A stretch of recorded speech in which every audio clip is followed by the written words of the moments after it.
नमस्कार दोस्तों। अरावली पर्वत श्रृंखला पर सुप्रीम कोर्ट ने जो जजमेंट दिया उसकी चर्चा चारों तरफ हो रही है, खासकर निगेटिव सेंस में। एक तबका है जिसने सुप्रीम कोर्ट के उस जजमेंट का ये मतलब निकाल लिया है कि सुप्रीम कोर्ट ने कहा है कि जो भी अरावली पर्वत श्रृंखला की ऊंचाई 100 मीटर से कम है वहां पर तुरंत बुलडोजर लेके पहुंच जाओ और वहां पर खनन माइनिंग चालू कर दो। जबकि सुप्रीम कोर्ट का जो जजमेंट है उसे ध्यान से पढ़े जाना चाहिए, उसको समझने की आवश्यकता है।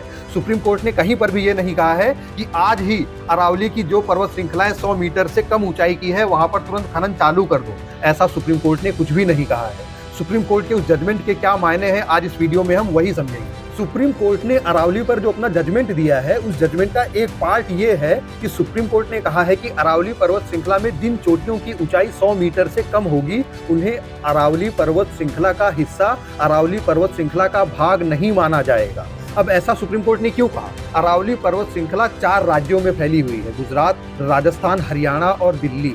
इन चारों ही राज्य सरकारों की अपनी अलग अलग परिभाषाएं हैं अरावली पर्वत श्रृंखला को लेकर। तो सुप्रीम कोर्ट ने अपने जजमेंट के द्वारा एक यूनिवर्सल परिभाषा दिया है अरावली पर्वत श्रृंखला को कि जिन चोटियों की ऊंचाई 100 मीटर से ज्यादा होगी उनको अरावली पर्वत श्रृंखला का हिस्सा माना जाएगा। अब सुप्रीम कोर्ट के इस जजमेंट का मतलब कई सारे लोगों ने यह निकाल लिया कि सुप्रीम कोर्ट ये कह रहा है कि अरावली पर्वत श्रृंखला में जिन चोटियों की ऊंचाई 100 मीटर से कम है वहां पर तुरंत खनन चालू कर दिया जाना चाहिए, जबकि सुप्रीम कोर्ट का जजमेंट ये कतई नहीं कहता। पहले तो ये बात समझिए, ये जो 100 मीटर वाली बात है ये कोई नई बात नहीं है। सुप्रीम कोर्ट ने अपने जजमेंट में कोई नई बात नहीं कही है। राजस्थान में तो 2006 से अरावली की यही परिभाषा है कि जिन चोटियों की ऊंचाई 100 मीटर से ज्यादा है उन्हीं को ही अरावली पर्वत श्रृंखला माना जाएगा।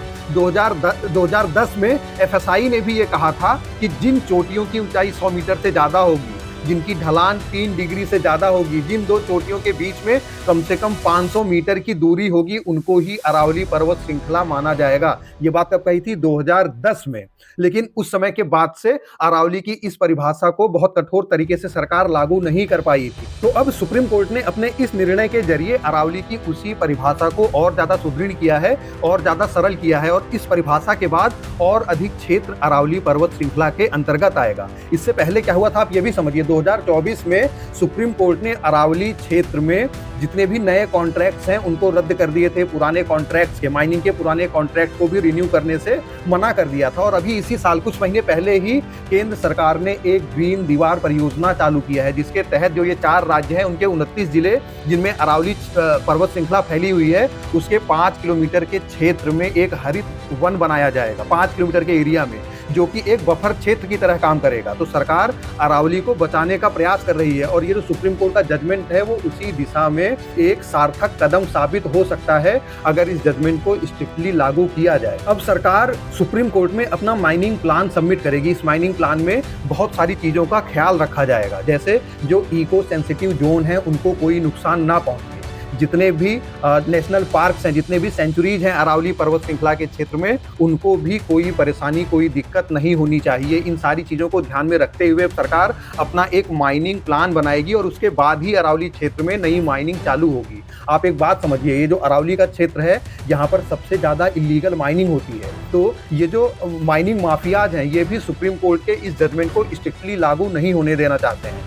आप अपने जो भी विचार सुप्रीम कोर्ट के इस जजमेंट के ऊपर बना रहे हैं उसके पहले उस जजमेंट को पढ़िए। यहाँ पर मैं कुछ लिंक्स भी आपको दे दूंगा, आप उसको भी पढ़ सकते हैं। उसके बाद आपके जो भी विचार हैं इस मुद्दे पर कमेंट करके हमें जरूर बताइएगा। मिलते हैं अगले वीडियो में, तब तक के लिए नमस्कार।